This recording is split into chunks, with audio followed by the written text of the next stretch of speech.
mga tsuhin at mga tiyahin. Ito po ay isang magandang pagkakataon para sa ating pagpasama. Hi, lasing. At sa ngayon po, ay hindi lang sana ngayon lang ito mangyari. Para sa pagkaisa ng ating pamilya. Pamilya Santiago, Manluluki ko, sa Lola Goreng. Yan po mga tita natin, mga taga Maynila. Si Tita Ramel. Tayo, dito sa Mindoro. Sana ngayon, magkakaisa tayo magkakilala. Sa amin po, sa mga tsuhin ko. Tsuhin at tiyahin.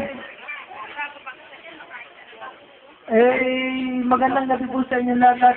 Sana po yung pagkakaisa sa ating lahat. Lagi Lasing.